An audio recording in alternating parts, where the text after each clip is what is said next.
Hello ninth graders, how are you doing? I hope you have been doing good. हमारे सारे 8th के बच्चे अब 9th में आ चुके हैं और 9th में आते ही उनको एक नया सरप्राइज़ मिला कि उनकी बुक्स ही चेंज हो गई। बुक्स आने में काफ़ी टाइम लगा एंड बहुत सारी चीज़ें रहीं, बट अल्टीमेटली बुक आ चुकी है। नाम है आपका मंजरी। तो बुक आ गई है और हमारा चैप्टर स्टार्ट करने वाले हैं। हमें थोड़ा सा डिले इसलिए कर दिया था क्योंकि बुक्स अभी अवेलेबल नहीं थी, सो आई थॉट कि थोड़ा सा वेट कर लेते हैं and as soon as we'll have the books तो ज़्यादा बेटर रहेगा, हम नई बुक्स को ही फॉलो करें। So here we have the second chapter, introduction to linear polynomials. So without waiting anything further, let's get started with this chapter. अगर आपने अभी तक हमारे चैनल को सब्सक्राइब नहीं किया है तो आई हाईली रिकमेंड कि आप हमारे चैनल को सब्सक्राइब कर लीजिए, क्योंकि हमारी वीडियोस डिले ज़रूर हो जाती हैं बट हम क्वालिटी में कॉम्प्रोमाइज़ बिल्कुल नहीं करते हैं। So make sure to stay tune and हम रेगुलर अपनी वीडियोस लाते रहेंगे और पूरा सिलेबस इस बार कंप्लीट करेंगे। चैप्टर नंबर 2 हम करने वाले हैं, नाम है इसका इंट्रोडक्शन टू लीनियर पॉलिनोमियल। तो स्टार्ट करते हैं, इंट्रोडक्शन की बात करते हैं। नाम हमने पढ़ा भाई introduction to linear polynomial, but polynomial होते क्या हैं? सो पॉलिनोमियल्स वही हैं जो आप पहले पढ़ते आए हैं। अगर आपको याद होगा, आपके पास थे algebraic expressions. So in a way algebraic expressions he polynomial होते हैं। So what is a polynomial? It is a polynomial is an algebraic expression consisting of variables like x or y. It will have some coefficients like numbers जो आपको पता है। अब वो positive भी हो सकते हैं, वो नेगेटिव भी हो सकते हैं, राइट। एंड उसमें एडिशन होगा, सब्ट्रैक्शन होगा या फिर मल्टीप्लिकेशन होगा। जैसा कि आपने पहले भी पढ़ा हुआ है, आपको ऑलरेडी इस बात का पता है कि अलजेब्रिक एक्सप्रेशंस कैसे होते हैं। फॉर एग्जांपल हम एक रैंडम एग्जांपल लें, 2x + 5 और I'll take 2xy - 5। सो यहाँ पर हमने क्या किया है, हमने दो वेरिएबल्स ले लिए हैं सेकंड वाले एग्जांपल में, बट फर्स्ट वाले में हमने एक ही रखा। सो आपको पता है कि ये जो है आपका अलजेब्रिक एक्सप्रेशंस कुछ ऐसे ही होते थे और यही आपके पॉलिनोमियल्स भी होते हैं। So don't get confuse, polynomials यही हैं जो आपके अलजेब्रिक एक्सप्रेशंस होते थे, जिसमें वेरिएबल्स होते हैं, कोफिशिएंट्स होते हैं, ऑल द स्टफ। अब हमने कुछ वर्ड्स यूज़ करे वेरिएबल्स, कुछ हमने यूज़ करे टर्म्स, तो उसको हम डिस्कस करते हैं। सो वेरिएबल्स होते क्या हैं? So variables are basically your letter numbers, मतलब जो आपके अल्फ़ाबेट्स होते हैं। यू हैव 26 डिफरेंट ऑप्शंस, यानी कि आपका जो वेरिएबल है वो ए भी हो सकता है, वो बी भी हो सकता है, वो सी भी हो सकता है, and so on so fourth till Z जो जी होता है। So these variables are basically representing the quantities that change or they are varying. Variable बना किस word से है? vary से, vary से ही बना है variable. Variable means ऐसी कोई चीज़ जो change होती है। थोड़ा सा आज हमारी तबीयत ठीक नहीं है, खांसी हो रही है, तो माइंड दैट। सो हमने देखा variables are basically the letter numbers, that means ABCD, जिनकी वैल्यूज़ चेंज होती रहेगी depending upon the scenario. Okay, अब टर्म्स क्या हैं? So the terms are basically the part of the expression. तो जैसे हमने एग्जांपल लिया है 4x + 5y + 3। सो इसमें टर्म्स कौन कौन से हो गए? जैसे आपने देखा 4x + 5y + 3। सो टर्म्स कौन कौन से हो गए? एक हो गया हमारा 4x, एक हो गया हमारा 5y और एक हो गया हमारा 3। ओके, अब इसमें you don't have to confuse yourself, because आपने ऑलरेडी 8th क्लास में भी किया हुआ है। समझने के लिए इजी जो होता है उसमें हम यही देखते हैं कि भाई जैसे ही हमारे पास प्लस या माइनस आता है तो हम ये कह देते हैं कि भाई हमारा टर्म चेंज हो गया। फॉर एग्जांपल इसकी जगह कुछ और होता, लेट्स अज्यूम कि होता हमारे पास 8x - लेट्स से 5y + 2 मान लेते। तो जैसे ही 8x आया बट माइनस आ गया, that means this is your first term. Minus आ गया तो 5y और -5y will be your second term, and फिर प्लस आ गया तो this is going to be your third term. तो इस तरीके से you can segregate the terms. Okay, so terms are nothing but the part of the expression. जो आपने एल्जेब्रिक एक्सप्रेशन देखा, जो पॉलिनोमियल देखा, उसी का पार्ट है. Okay. Next is coefficient. Coefficient क्या होता है? जनरली हम बात करते हैं न्यूमेरिकल कोएफिशिएंट की. दैट मीन्स फॉर एग्जांपल हमने देखा था 4x + 5y + 3 है. So if I write down the same 4x + 5y + 3, so in that case first term में x के साथ नंबर कौन सा है? नंबर है 4. तो that is why 4 is going to be your numerical coefficient. Similarly अगर हम 5y की भी बात करें तो 5y में हमारा जो न्यूमेरिकल कोएफिशिएंट हो जाएगा that is going to be 5. 5 क्यों? y के साथ क्या है? लाइक 5y है, y को अगर हम हटा देते हैं तो क्या बचा? 5 बचा. तो 5 कोएफिशिएंट है और क्योंकि नंबर है तो न्यूमेरिकल कोएफिशिएंट हो जाएगा. ठीक है. And you have constants. Constant क्या होता है? A term that consists of only a number without any variable. That means हमने देखा था कि हमारे पास था 4x + 5y + 3. So आपने नोटिस किया कि फॉर एग्जांपल फर्स्ट टर्म जो था उसमें x है, वेरिएबल है. सेकेंड टर्म जो है उसमें भी y है, वेरिएबल है. बट जो थर्ड टर्म आया 3, so that is alone, it doesn't have any variable. तो कोई भी ऐसा टर्म जिसमें वेरिएबल नहीं होता है, so that becomes a constant, जो कि है 3 यहाँ पर. ठीक है. So algebraic expressions that involve only one and one variable and its power are called univariate polynomial और one variable polynomial. हम इस चैप्टर में लीनियर पॉलिनोमियल्स की बात करने वाले हैं. एंड अपार्ट फ्रॉम दैट हमारा जो initial part of the chapter है उसमें हम वन वेरिएबल ही लेंगे. बट जो हमारी शायद सेकेंड लास्ट एक्सरसाइज है वहाँ पर we do have 2 variables. But ऐसा कोई भी पॉलिनोमियल जिसमें सिर्फ एक ही वेरिएबल आप लेते हैं, it involves only one variable. That means यहाँ पर हमने देखा भाई 4x भी था, 5y भी था. But instead of taking multiple variables हम ये कहें कि पावर चेंज कर दें. मान लेते हैं पावर कुछ भी हो सकती है एंड इट्स पावर्स कुछ भी हो. 4x² है प्लस 4x है फॉर एग्जांपल प्लस 5 है. So in that case our variable remains x के अलावा हम कुछ नहीं लिखने वाले हैं. ठीक है. तो यूनिवेरिएट का एक सिंपल मीनिंग है having one variable. It doesn't matter if you have a power of 2, 3, 4 and so on so forth. It doesn't matter. The only thing that we are concerned here is कि आपके पास एक ही variable होना चाहिए. That's it. ठीक है.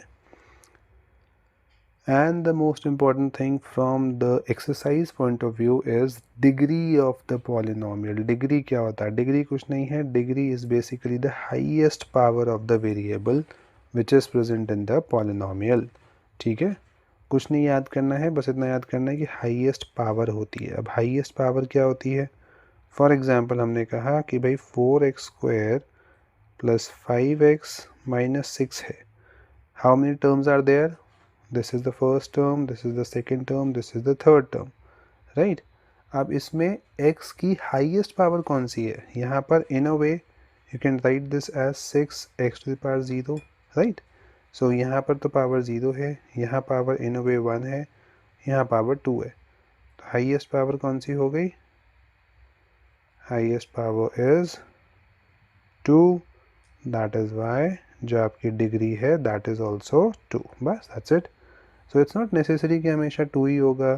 You may have bigger powers as well. For example अगर हम एक और एग्जाम्पल लेते हैं, लेट्स टेक 5x⁸ -4 मान लेते हैं. So in that case the degree is going to be, और let's just complicate a little bit, 7 कर देते हैं प्लस 5x² कर देते हैं. So even in this case आपने देखा हाईएस्ट पावर इज 8, तो डिग्री भी हो गई 8. तो this is what the degree is. Degree is the highest power of the variable which is present in the polynomial. Polynomial here is in terms of p of x. p of x का मतलब होता है polynomial in terms of x. That means जो हमारा variable है that is going to be x. You won't be using any other variable except x. Okay. So I hope this is sorted. Degree आ गया है. Degree is important आपका first PT UT जो भी होने वाला है उसमें डिग्री के क्वेश्चन आने के चांसेस हैं. So depending upon the degree you can segregate your polynomial. अगर डिग्री है 1 that means वो कांस्टेंट पॉलिनोमियल है. कांस्टेंट पॉलिनोमियल मतलब अ नंबर विदाउट वेरिएबल. ठीक है. सो जैसे हमने देखा कि भाई मान लेते हैं हमारे पास है 5. Can I also write 5 as x to the power 0 because x to the power 0 कितना होता है 1. तो in a way 5 into x to the power 0 is 1, तो I can write it as 1 which is equals to 5, right? Generally 5 अकेला जो लिखा होता है it actually means that you have 5 into or 5 x to the power 0 which ultimately gives you the same number itself. और here यहाँ पर हमने 8 लिया है तो 8 x to the power 0 is basically 8 because you're multiplying 8 with 1 which gives you 8. अब it's not necessary कि वो पॉजिटिव होगा, it could be negative as well, वो तो कुछ भी हो सकता है. ठीक है. Next, if the degree is 1 that means highest power 1 है तो वो हो जाएगा लीनियर. हाईएस्ट पावर 1 है तो यू विल नोटिस यहाँ पर 3z + 7 है, power is 1 which is the highest, तो ये हो गया लीनियर. अगर पावर होती है हाईएस्ट पावर होती है 2 तो डिग्री भी हो जाएगी 2 और नाम उसका होता है क्वाड्रेटिक. तो यहाँ आप देख रहे हैं x² + 5x + 1 है, हाईएस्ट पावर इज़ 2 इसीलिए डिग्री है 2. Then if the highest power is 3 so degree हो जाएगी 3 एंड इसको हम स्पेसिफिकली बोलते हैं cubic. That means 5y³ + y² + 2y - 1. Highest power कौन सी है भाई, यहाँ 0 है, यहाँ 1 है, यहाँ 2 है, यहाँ 3 है, तो obviously highest power is 3. That means degree is 3. अब हो जाएगा cubic. That's it. I hope you have understood this. So if you have any doubt till here make sure to ask in the comment section and हम कोशिश करेंगे कि आपकी सारी problems को सॉल्व किया जाए. सो आपने यहाँ तक ये देखा कि बेटा अगर हमें डिग्री फाइंड करनी है तो in that case we just have to see कि हाईएस्ट पावर कौन सी है. आपने देखा यहाँ x⁴ - 3x³ + 6x² - 2x + 7. You may have a very big polynomial but you just have to see which is the highest power, which is 4. That is why the degree is 4. Similarly coefficient निकालना है कोई specific का. For example इसमें आपसे पूछा x³ का. x³ पहले ढूंढो कौन सा टर्म है. x³ है ये. x³ के साथ नंबर क्या है 3, स्पेसिफिकली माइनस का इसीलिए -3. Okay. So you have to find the constant. For example तो यहाँ पर वही सेम अगर हमने लिया 9x³ + 5x² - 8x - 10 तो हमने डिस्कस किया था constant term will not have a variable with it. तो यहाँ पर -10 जो है वो कांस्टेंट टर्म हो जाते हैं. You can also write this as 9x³ + 5x² - 8x - 10 to the power 10 x to the power 0.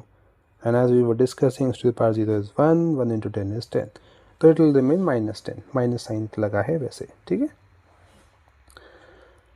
So I hope we have understood कि हमें क्या करना है, कैसे करना है, डिग्री क्या होता है, कांस्टेंट टर्म्स क्या होते हैं, ऑल दो स्टफ्स. तो अब जल्दी से एक्सरसाइज स्टार्ट करते हैं. Exercise 2.1. The first question is find the degree of the polynomial. Degree क्या होगी, हाईएस्ट पावर. यहाँ आप देख रहे हैं highest power is 2. Highest power is 2 इसीलिए वो डिग्री हो गई 2. क्वाड्रेटिक आप लिख सकते हैं. क्वेश्चन नंबर फर्स्ट का सेकेंड पार्ट. यहाँ पर आप देख रहे हैं highest power is 3. Highest power 3 है. y की जो टर्म जो आपका पॉलिनोमियल है that is in terms of y. उससे कोई फ़र्क नहीं पड़ता. जैसा अभी वो discussing you can assume your variable as x, y, z कुछ भी ले सकते हैं. हाईएस्ट पावर 3 है तो डिग्री भी 3 हो जाएगी. नाम हो जाएगा क्यूबिक. -9 है. याद रखिएगा, don't get confused in it. -9 can also be written as x to the power 0. That means x की पावर कितनी हो गई 0. This is the highest power इसीलिए डिग्री भी हो गई 0.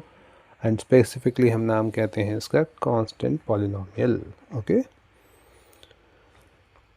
And the last part of the first question 4z - 3. Highest power is 1, degree is 1. 1 वाले को कहते हैं लीनियर पॉलिनोमियल. नेक्स्ट क्वेश्चन आपसे पूछा गया है कि आपको कोई भी रैंडम पॉलिनोमियल लिखना है जिसका डिग्री होनी चाहिए 1, 2 एंड 3, मतलब फर्स्ट का डिग्री 1 हो, देन 2 हो, देन 3 हो। तो हमने कोई एक रैंडम एग्जांपल ले लिया है 3x + 5। You can also take 7x + 2 and so on so forth. Similarly degree 2, that means highest power should be 2। मतलब ये है कि मान लीजिए हम लिखें यहाँ पर 7x⁴ plus let's say same 7x² - 4x + 7। तो ये गलत हो जाना है क्योंकि इसकी हाईएस्ट पावर कितनी है 4, बट आपसे तो 2 का पूछा था, इसीलिए ये वाला बिल्कुल नहीं लिखेंगे। ऐसा कुछ लिख सकते हैं आप जिसकी हाईएस्ट पावर 2 होनी चाहिए। सिमिलरली डिग्री 3 आपसे पूछा गया था, तो आप ऐसा कुछ लिखें जिसमें हाईएस्ट पावर जो है 3 हो। पॉलिनोमियल हम ऐसा यूज़ करें जिसकी हाईएस्ट पावर 3 ही हो। यहाँ पर 3 है। तो एज आई वाज सेइंग कि आप कोई भी अपना एग्जाम्पल खुद बना सकते हैं। इट्स नॉट लाइक कि this is the final answer, this is not. You can take any random variable, you can just have to make sure कि 1 वाले में हाईएस्ट पावर 1 हो, 2 वाले में हाईएस्ट पावर 2 हो, 3 वाले में हाईएस्ट पावर 3 हो।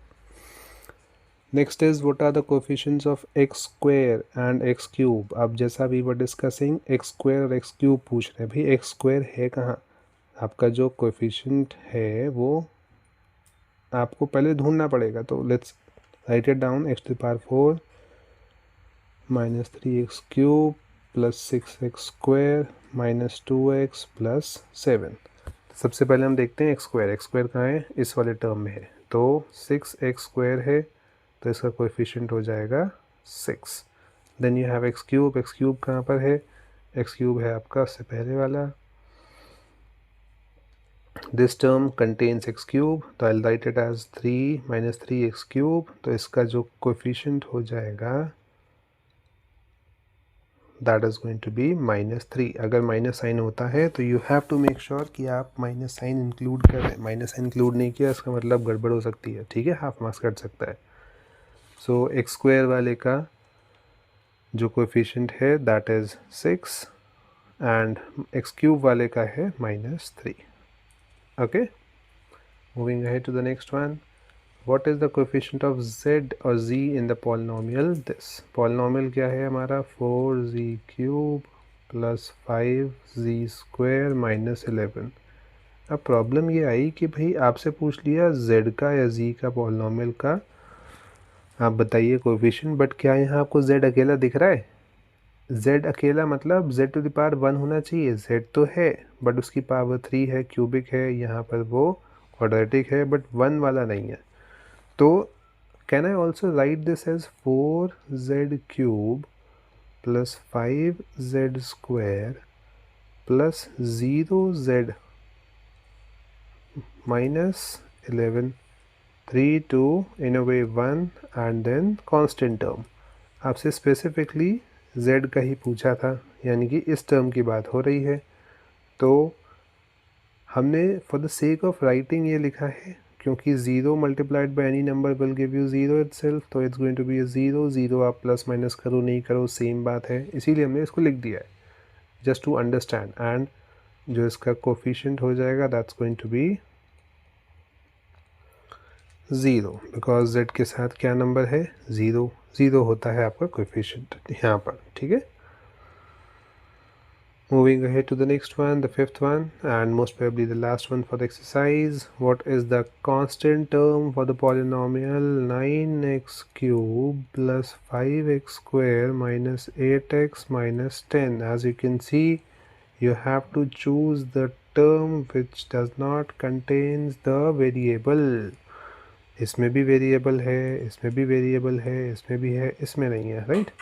तो जो आपका कांस्टेंट टर्म हो गया that is going to be -10। I hope you have understood this much। यहाँ तक हम क्लियर हैं। अगर फिर भी कोई ऐसा डाउट है, जो कोई क्वेश्चन है जो आपको नहीं समझ आया, so make sure to ask। घबराना नहीं है, सिर्फ पूछना है। कोई डाउट है तो आई एम अज्यूमिंग कि आपको सब समझ आ गया होगा, बट जस्ट इन केस कोई डाउट है, कुछ पूछना है, तो make sure to ask it in the comment section and will try to solve all the queries as much as possible, and as soon as possible we'll try to take up the queries in the next one। Till then, keep studying. Bye bye. Take care.